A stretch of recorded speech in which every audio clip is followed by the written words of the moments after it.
Olá! Os desafios do afroempreendedorismo durante o isolamento é o tema da nossa roda de conversa virtual de hoje, com Ruth Pinheiro, presidente de honra da Rede Brasil Afroempreendedor Reafro, Aline Oliveira, diretora da AfroOn, e André Narciso, coach e educador financeiro. Eu sou Ricardo Brasil e o Responsabilidade Social está no ar.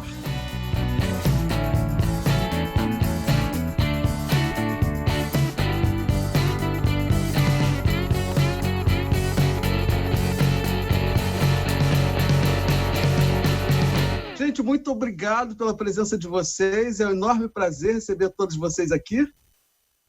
Prazer é meu estar falando com vocês. Prazer todo meu. Ricardo, Ruth, André, obrigada pelo convite. Aline. Então, minha gente, a percepção que eu tenho é que o afroempreendedorismo no Brasil, ele é um empreendedorismo por necessidade, né? Eu imagino que a pessoa não consegue, né, acessar o mercado de trabalho formal, né, de carteira assinada e tal, por causa das barreiras que o racismo estrutural geralmente impõe às pessoas negras, e essa pessoa vai dar o seu jeito, vai se virar, vai vender lá uma quentinha, fazer um salgadinho para fora, enfim. A impressão que eu tenho é muito essa. Isso é uma realidade ou não é exatamente isso? Exatamente isso, Ricardo. Exatamente. Eu sou filha de empreendedor. Meu pai já empreendia em 1948. O ano que eu nasci, ele já tinha uma porta aberta. Era um comerciante de automóveis naquele tempo, um negro retinto, e sofria muito as consequências do isolamento, da solidão. E então, meus irmãos são empreendedores, minha família toda de empreendedores, só eu que fui estudar mais um pouquinho e fui trabalhar. Trabalhei a vida inteira como numa empresa telefônica, e mais assim, a maioria das pessoas terminou a escravidão. Você lembra aquelas fotos de rugendas, né? Das senhoras com aqueles cestos vendendo banana, vendendo caldo, mingau na Praça 15? Então, até hoje é a mesma coisa. Acho que o nosso empreendedorismo começou com as escravas de ganho, né? Ali, com as escravas de ganho. E aí, as mulheres tinham que se virar, porque os homens... Ficou todo mundo ao Deus dará. O que vocês vão fazer agora? Estão livres, e aí? Como é que ia ser? Né? Cada um foi vender uma coisa, foi fazer uma coisa, e começou esse empreendedorismo que hoje é o atual, o ambulante, o camelô, né? E quando nós começamos a estudar a questão do afroempreendedorismo, isso foi lá para os anos 80 e pouco, com Jorge Aparecido Monteiro, que fez a primeira pesquisa, as estatísticas diziam que os empreendedores negros eram 2% dos empreendedores nacionais. Isso em 1990, 89, 90, 91. Hoje, as estatísticas dizem que os afroempreendedores são 51,6% dos empreendedores nacionais. Por que isso? 2 fatores. Primeiro, as pessoas começaram a se autodeclarar negras, que não se autodeclaravam negras no censo. Todo mundo dizia, eu sou mulatinho, eu sou verdinho, eu sou azulzinho, eu sou jambu, e não dizia que era negro. Com o advento da autoestima, quando a mídia começou a falar, veio a revista Raça, veio que deu uma autoestima às pessoas, vieram alguns artistas, houve leis que foram feitas por Benedita da Silva, por outros importantes parlamentares, Carlos Alberto Caó, que trabalharam muito para colocar leis nacionais que pudessem nos visibilizar. As pessoas começaram a ter autoestima de dizer, eu sou negro. Negro foi deixando de ser aquela coisa tão horripilante que ninguém queria se declarar. Então, aumentou aí. Depois, mais tarde, veio o advento do MEI. um microempreendedor individual. Eu queria saber uma coisa, Ruth. Você não acha que também o empobrecimento da população também contribuiu para esse aumento? Também a falta do trabalho formal, né? O empobrecimento da população e esse MEI, né? Que é o microempreendedor individual, que a pessoa tinha a oportunidade de ter um CNPJ para poder melhorar seus negócios, poder dar uma nota fiscal, que nada foi uma forma do governo arrecadar imposto, pouquinho, mas arrecadava, mas que também mostrou, porque nesse tempo, quando veio o MEI, a gente já tinha CEPIR, Secretaria Especial da Igualdade Racial, e nós do movimento exigimos que fosse colocado o quesito raça-cor. E aí, o MEI se transformou, a maior parte dos afroempreendedores são MEI, não são empregadores. Poucos empregadores. Então, os 2% são os de empregadores, o resto é MEI. Então, quando você diz, os empreendedores são a maioria dos empreendedores nacionais, não são, mas não se traduz em recurso financeiro, que não arrecada, é o trabalho de sobrevivência da família, normalmente familiar. Uma pessoa tem uma habilidade, transforma aquilo no negócio e abre um MEI para poder trabalhar legalmente. Exatamente. E tem o restante que nem consegue ser MEI e que fica na informalidade a vida inteira. É o mecânico, é o cara que conserta a geladeira, é a doceira, entendeu? É aquela que trabalha com serviços pessoais, esteticista, manicure, e por aí vai. Exatamente. Mas tem cenário bom aí. Se juntar todo mundo, a negrada movimenta trilhão, meu bem. Trilhão. Isso, mas vamos falar sobre isso daqui a pouco. A gente vai chegar lá. Tá. André, me diz qual é a tua avaliação nesse cenário que a Ruth pontuou muito bem aqui para a gente, esse cenário do afroempreendedorismo. Como que você analisa isso? Ok, Ricardo, boa tarde. Ricardo, boa tarde. Ruth, boa tarde. Aline, bem, é uma questão bastante importante. Eu falo questão de empreender. Empreender, no meu ponto de vista, é se reinventar.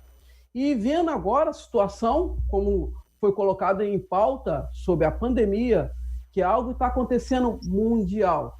Há um impacto de quê? Saúde, impacto político e principalmente financeiro. E aí vem em relação da nossa raça, da nossa etnia. A gente já tem aqui no nosso país uma desigualdade de anos, talvez de séculos, né? Onde nós vivenciamos pessoal da raça negra, somos a maioria. Em contrapartida, na vida social, temos um pouco de privilégio. Eu vejo na área financeira, na área de investimento, eu vou em diversos eventos e poucas pessoas sobressaem da etnia negra. Onde a gente vai ver aí a busca da felicidade, eles colocam quem lá? Hoje aqui temos o quê? Luiz Bassi, que é considerado um dos maiores investidores do Brasil, um senhor de 80 anos. Temos o Warren Buffett, tá? Mas e aqui? Então, eu vejo agora um momento ideal, né, de nós se reinventarmos. A questão que eu sempre falo não é o dinheiro. Nós somos fortes. Nós saímos de uma escravidão, saímos de um isolamento. É um momento de buscar o quê? Uma liberdade. E eu digo uma liberdade de escolha. E você, Ricardo, tem sido primordial esse canal, né? De abrir as portas, de mostrar, ei, negão, ei, você pode. Então eu vejo, Ricardo, essa sua iniciativa de sempre trazer conteúdo, trazer temas e mostrar que eu via quando eu era pequeno, eu entrava também nesse número, nessa estatística. Eu não queria falar que eu era preto, porque eu venho de avós escravos e eu lembro que meu avô, eu tenho isso talvez como crença, meu avô chegou para mim, eu queria ser advogado. E a seguinte frase que meu avô falou: meu filho, não tem advogado preto. E isso marcou muito a minha vida. Eu até hoje tenho mais de 40 anos, então, mas eu lembro dessa frase que ele colocou para mim. O que aconteceu? Eu não quis cursar direito. Hoje eu faço outra questão, mas estou bem. Mas eu vivenciei algo que eu fui o quê? Paralisado. Por talvez a vivência que meu avô tinha.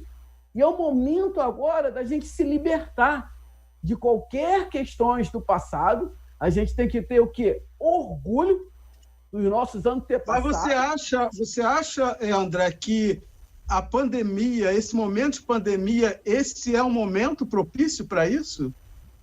Esse é um momento, Ricardo, primordial. Por quê? O mundo está passando por situação diferente. E também não vai ser igual. Eu digo hoje, as pessoas que têm telefone residencial em casa, aquele convencional, é a minoria. As pessoas que vão começar agora a utilizar mais esse canal, a rede social, a videoconferência, é novo. As pessoas que começaram, talvez não tinham algo para se alimentar e começaram a fazer o quê? Máscara. E talvez muitos começaram a ter um bom capital em relação disso, começaram a se reinventar. E nós, por termos... O delivery também, né? O delivery também facilita a vida de quem quer empreender, né? Porque é mais barato você empreender, por exemplo, um delivery do que se abrir uma loja, né? Boa. Os custos vão ser menores.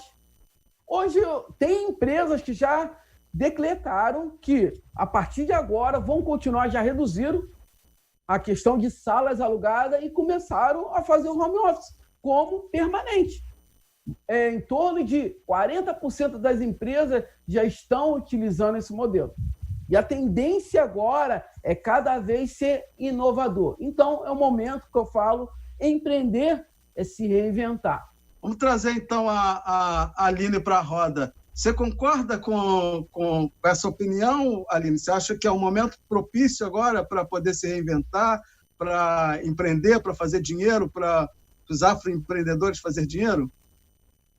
Olá, eu vou falar em vista de que a gente tem acompanhado pelo Afron, pelo grupo, né, que a gente já fazia as reuniões, já fazia as orientações antes de todo esse processo pandêmico.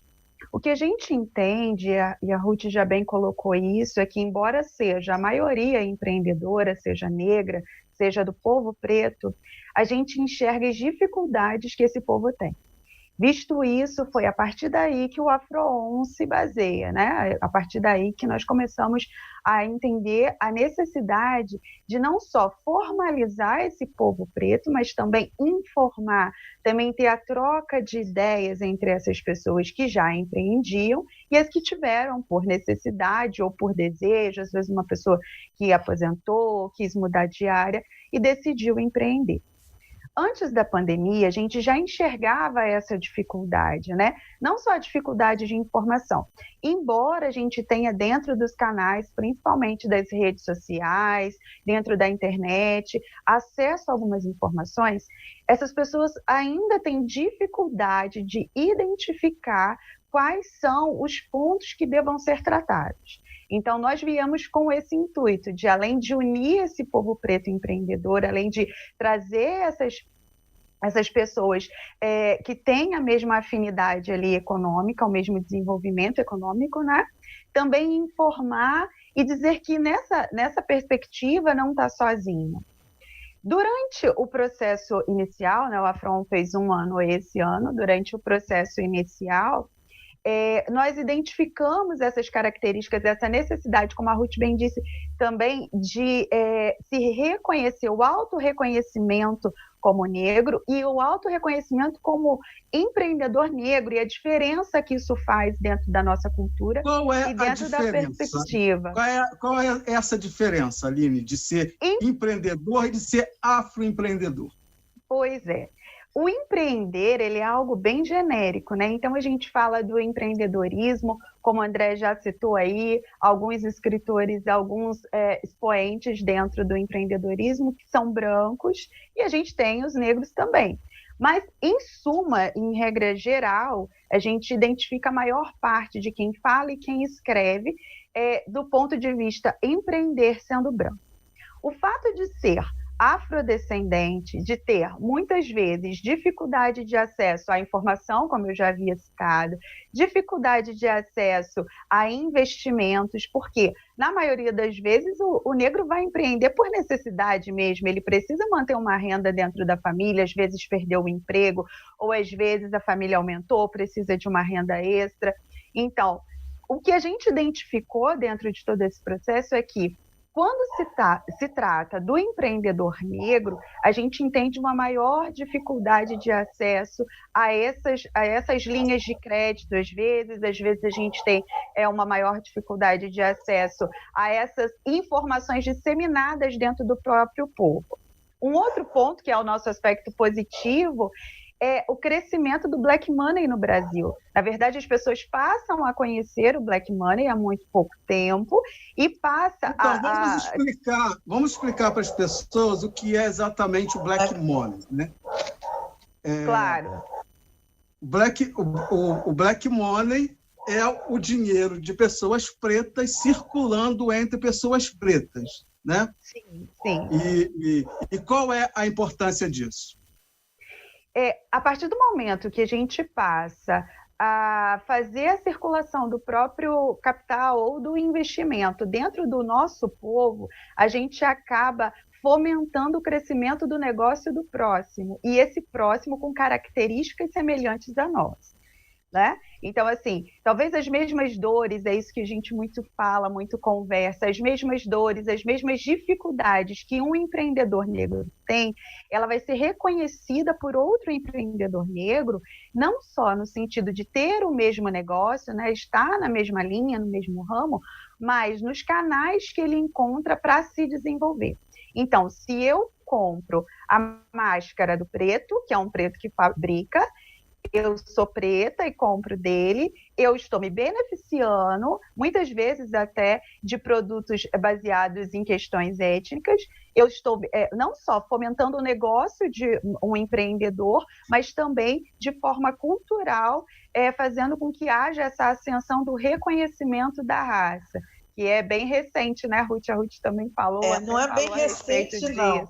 Em 1992, a gente recebeu aqui a visita de um grande homem de negócio nigeriano que vivia muito nos Estados Unidos, estudou lá, já com esse conceito do black money. Sim. Dando um exemplo para nós reunimos lá 500 negros em 2 encontros, e foi para São Paulo, Rio de Janeiro, Belo Horizonte. O conceito do black money é muito mais norte-americano e foi reconduzido aqui recentemente, né, pela Nina Silva. Mas era o seguinte, o exemplo o dinheiro passa na mão dos judeus 8 vezes, e o dinheiro passa uma vez na mão do afrodescendente, do negro em geral, do mundo todo. O dia que esse dinheiro conseguir circular 2, 3, 4 vezes entre nós estaremos nos desenvolvendo comunitariamente, ou seja, a nossa comunidade vai dar um saltinho. A partir do momento que esse recurso gira, ele pode trazer mais empregos, mais desenvolvimento, mais estudo, mais autoestima e mais alegria, mais benefício para a melhoria da qualidade de vida da população negra. Agora, entendeu? Ruth, por que nós, né, pessoas negras no Brasil, somos a maioria da população, e por que a gente ainda tem essa dificuldade de entender essa filosofia que é o black money? Primeiro, porque as pessoas, a maioria dos negros no Brasil cresceu com aquela ideia de que somos todos iguais, e eu não tive sorte, entendeu? Não entende que foi todo um processo, né, histórico, né, um processo político que nos colocou na situação de base, né, aqueles têm menos, né, e as mulheres negras menos ainda do que os homens, de recurso financeiro. Então, nós lá da REAF trabalhamos na seguinte base: incentivar as prefeituras, os estados a fazerem projetos de lei. A gente aqui na cidade de Niterói, a gente tem projeto de lei já que foi uma vereadora que colocou e conseguiu passar, conseguiu aprovar, para fazer ações para ajudar os afroempreendedores. E eu, como militante, sou da seguinte, o meu grupo antigo, nós fomos pedir aos governos acesso a crédito incentivado como reparação a toda essa situação que vem da escravidão, que nos colocou na base da pirâmide da sociedade. Então, o que é necessário para aumentar esses negócios é principalmente essa consciência e, primeiro, se conhecer. Nós não nos conhecemos. Nós temos lá na nossa base de dados 1.600 empreendedores em 10 estados brasileiros, né? A gente não conseguiu recurso financeiro para fazer gerar uma plataforma muito boa para que todos pudessem se conhecer. Em primeiro lugar, é fazer-nos conhecer. Primeira coisa, é que o Afro-On está fazendo lá no Sul Fluminense. Está tentando gerar os empreendedores daquela região, né? Por isso que eu achei que ela deveria vir aqui explicar para a gente, para poder que todos se conhecendo, um passa a ver o serviço dos outros. Não é que eu tenho obrigação de comprar do negro, mas eu quero conhecer o trabalho dele, se ele tiver qualidade, eu vou comprar dele, eu vou estar colaborando com a minha comunidade. Isso é uma como é que se diz? Uma posição que nós estamos tentando, e agora nós estamos no momento mais propício, como disse o André. É um momento que a comunidade está sensibilizada, um momento de infortúnio, mas é um momento que, nesse infortúnio, nós precisamos nos auxiliar. Então, todo mundo está procurando todo mundo. Aqui no Rio, a gente tem grupos de empreendedoras, que aqui muita economia criativa, né? Pessoal de roupa, de bijuteria, que faz feira, que trabalha com produtos de decoração. Então, eles estão se juntando para fazer, por exemplo, lojas colaborativas antes da pandemia. A gente, aqui no Rio, nós tínhamos 4 ou 5 lojas colaborativas de afroempreendedores. Aí veio a pandemia, o pessoal passou para a internet, para vender através da internet. E isso vai ser a tendência, né? Agora, a partir de agora. Então, ainda falta muito a gente conscientizar as pessoas que não existe trabalho isolado. Nós somos seres humanos, um depende do outro. Nós todos somos um, minha filha. Está tudo interligado. É uma cadeia, né, Ruth? É uma cadeia, né? Não dá para poder trabalhar isoladamente. Você, tanto na sua fala quanto na fala da Aline, vocês falaram de uma coisa que é sobre linhas de crédito, né? E aí tem uma matéria que saiu na Folha de São Paulo, né, nesse ano, em janeiro, que diz o seguinte, né? Apesar de movimentarem 1,7 trilhões por ano, 32% dos empreendedores pretos e pardos tiveram ou mais pedidos de créditos negados por seus bancos, sem que fossem esclarecidas as razões. Isso é uma realidade. Isso é uma realidade. A porta do banco fecha na roleta, meu filho. Nós tivemos aqui, com Colimac, no Rio de Janeiro, um empreendedor nosso conhecido, tinha uma banca de jornal na Avenida Rio Branco. Todos os dias ele ia, no final do dia, quando estava quase fechando, ele ia levar a férias dele para colocar no banco, com medo de assalto, essa coisa toda. E um dia mudou a gerência do banco e mudou também os seguranças do banco. E ele morreu na porta do Banco Itaú, isso tem alguns anos, porque ele era muito alto, muito escuro, e ele bem retinto, e ele dizia, não, abre aí, eu quero botar o dinheiro, não, vai fechar, não deixa fechar, que eu tenho que botar o dinheiro. Efusivamente, como aquela pessoa que há anos frequentava aquela agência de banco, e morreu com 2 tiros na porta do banco. Então, a porta do banco, quando não fecha, porque o pessoal confunde como malfeitor, ele fecha porque as pessoas não têm garantias reais. Porque o gerente não vê com bons olhos, que o gerente não dá oportunidade, desconfia. Até às vezes quando você tem algum tipo de garantia para dar. É o racismo institucional.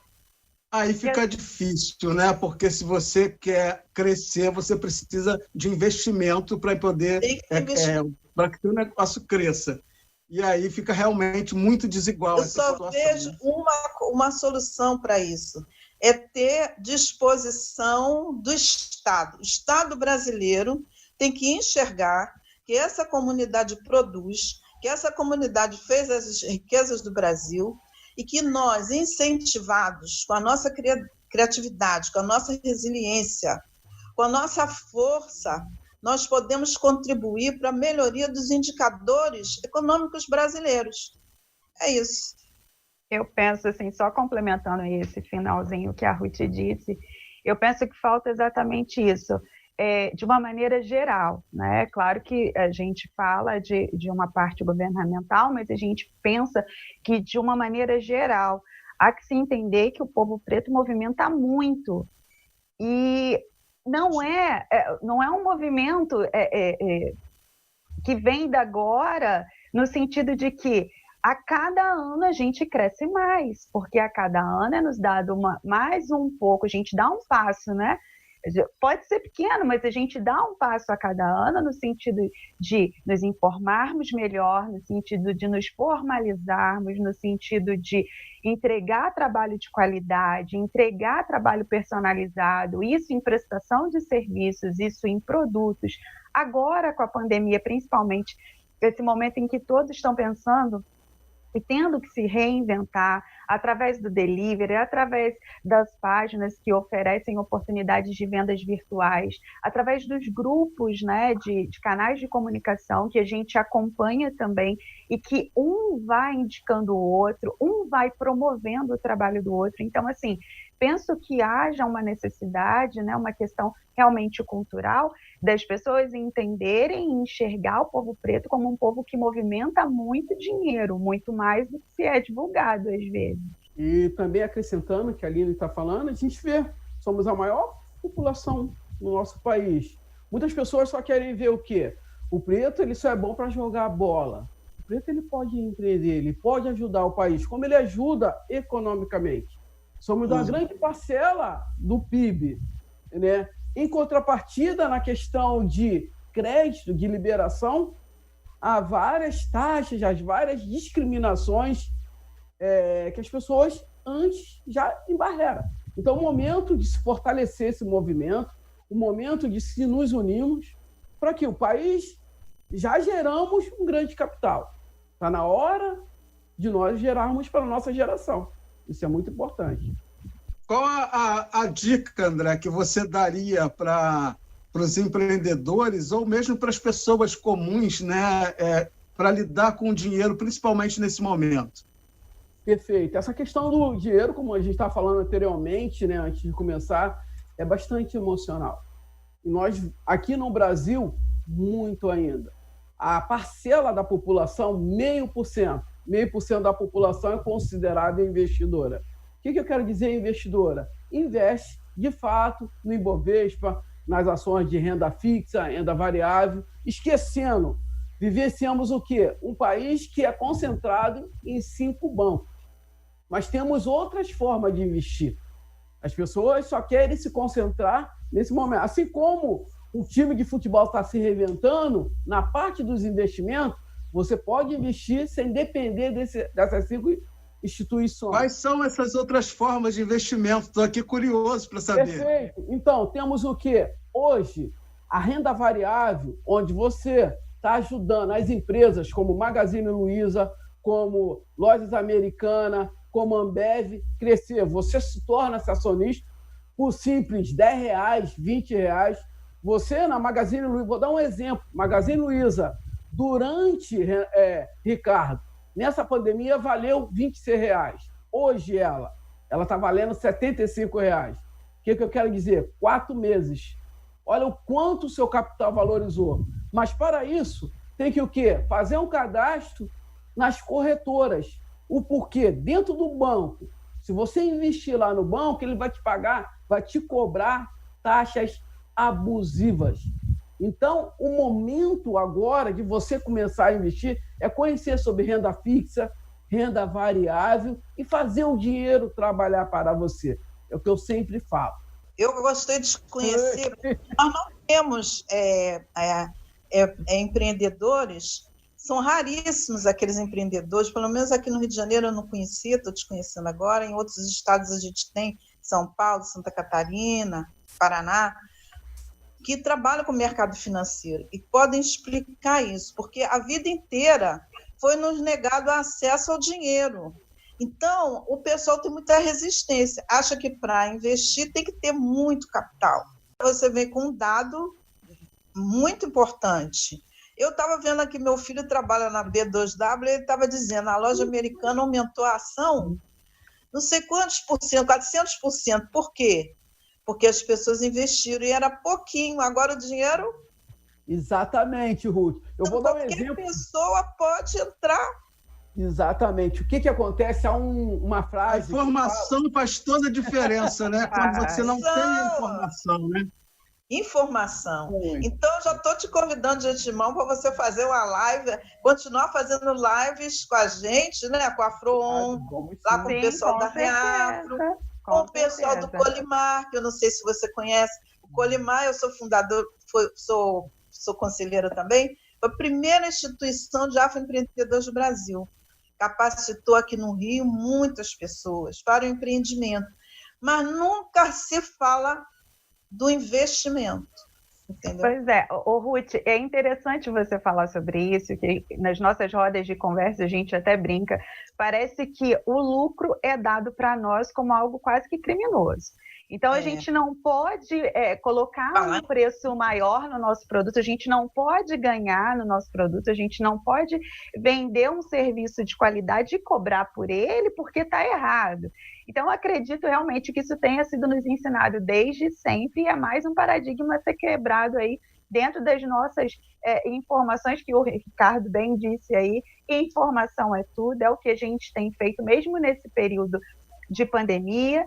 A gente está com um projeto novo, né? Na verdade, a gente já lançou, dando dicas e informações para os micros, para os pequenos poderem entender com mais praticidade como que se faz, né? Às vezes, eu não sei quanto eu ganho, eu não sei quanto eu posso colocar de valor no meu produto, mas com cálculos simples, informações simples, dicas, a gente consegue estar dando um pouco de orientação aí para o nosso grupo e manter essas informações também que são muito importantes. Então, André, assim que possível, também venha falar junto ao Afroon, que é também de nosso interesse, está sempre aí informando e guiando, assim, de uma certa forma, não guiando, né, necessariamente, mas apontando caminhos, alternativas para o crescimento, principalmente durante esse período.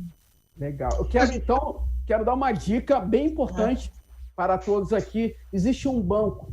Existe o Nubank, mas o Nubank ele é uma fintech, ele não é um banco ainda. Tem outros também, Sincred, não são bancos. Mas o Banco Inter, ele faz parte do mercado financeiro. Ele já está há 2 anos, inclusive já tem até ações. As ações dele já valeu R$60, fez um desdobramento para valorizar mais a empresa. Hoje está valendo R$17, mas valorizou muito. O Banco Inter é um banco completamente digital, onde você não paga nenhuma taxa bancária, Ricardo. Inclusive, até boletos bancários você pode transmitir para as pessoas. Além disso, o TED é gratuito. E o que ele tem de bom? Ele é uma corretora. E algo com corretora é taxas zero. Então, já pode começar a investir. Eu não tenho nenhum vínculo com o banco, nem nada, mas é algo que vai fazer o dinheiro trabalhar para você. Muitas pessoas elas buscam o quê? Apenas o lucro. Aí vão atrás de quê? Algumas pirâmides financeiras onde que oferecem lucros exorbitantes e depois some com o seu dinheiro. O que eu mostro para as pessoas é que cada um pode ser verdadeiros investidores e tomar conta do seu dinheiro. É isso aí, que bom, hein? E, gente, essa juventude, o que está fazendo a diferença agora é que a juventude que está saindo da universidade, que vem com novas ideias, que estão mais abertos a essa coisa de investir e de investir em negócios rentáveis, né? Que já estão vindo com a ideia do empreendimento por oportunidade, é que vão fazer a diferença. Então tem que ter conta assim para o pessoal estudar, para a gente poder melhorar a nossa atuação enquanto empreendedor. Na verdade, a observação que eu faço, Ruth, eu acho que a gente foi ensinado a ter o dinheiro como tabu, né? Até mesmo as pessoas dos movimentos, né? Geralmente o movimento negro sempre foi ligado aos movimentos de esquerda e sempre com essa ideia, né, de que do capital, de você ter o capital é uma coisa ruim, é uma coisa, né, má. Só que a gente nunca parou para pensar que essas mesmas pessoas que nos disse isso a vida toda, todas elas têm capital, né? São de famílias que têm capital e elas vivem muito bem, ou seja, elas são comunistas, elas são socialistas, mas todas elas tiveram capital e têm capital, né? E a gente sempre comprou esse discurso, né? E a gente continuou sem dinheiro e achando que a gente não poderia ter, né?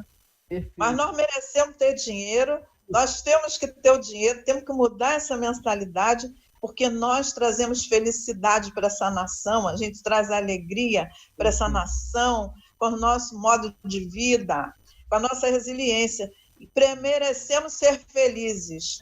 E para ser feliz, você não pode estar de barriga vazia, você não pode estar andando a pé. Para ser feliz, você tem que ter acesso aos bens, né? Para te trazer bem-estar. Então vamos lá. A gente precisa muito do André na nossa vida, hein? Eu vou perguntar algo para vocês e vocês respondem como se fosse uma prova da CESP, certo e errado. Dinheiro traz felicidade, sim ou não? Sim. Sim.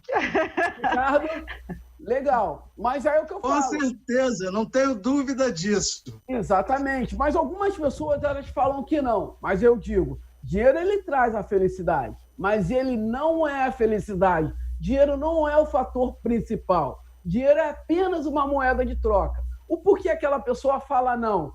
Porque ela está achando averso do dinheiro. Não, o dinheiro não pode, eu sou da minha religião, não permite. Não, o dinheiro ele vai trazer, é o verbo de trazer, mas ele não é felicidade. Eu falo que as pessoas têm que entender que o dinheiro é apenas uma troca para a gente ter o bem-estar. Exatamente. Eu acho que, André, eu acho até que as pessoas têm realmente essa mentalidade de que o dinheiro é ruim. Eu costumo dizer que o dinheiro não é ruim. É a forma com que você vai investir esse dinheiro que pode ser boa ou ruim. Porque não é ruim poder trocar de carro, porque não é ruim poder viajar, porque não é ruim como afroempreendedor ter o seu negócio e ver o seu negócio crescendo. Isso não é ruim.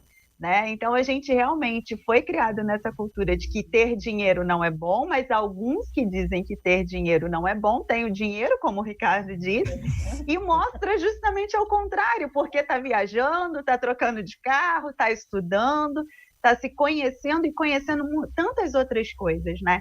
Então, um dos nossos principais objetivos é trazer essas informações de que dá para se reinventar sim, dá para ter conhecimento sim, e conhecimento com fácil acesso, conhecimento numa linguagem que seja alcançável a qualquer nível, porque também não adianta a gente ter o conhecimento e querer discutir, como eu brinco, de forma acadêmica.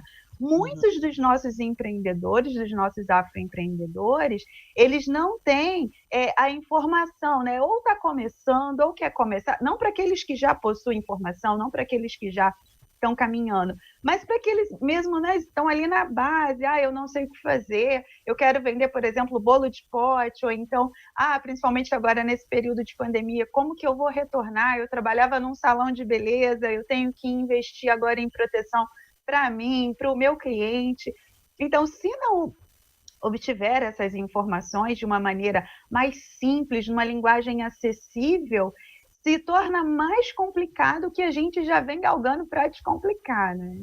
A nossa visão por aqui é trazer as coisas de maneira mais esclarecida e quebrar esse mito de que dinheiro e lucro é ruim. Não é. O serviço de qualidade e o produto de qualidade, ele justamente deve ser valorizado em termos financeiros também.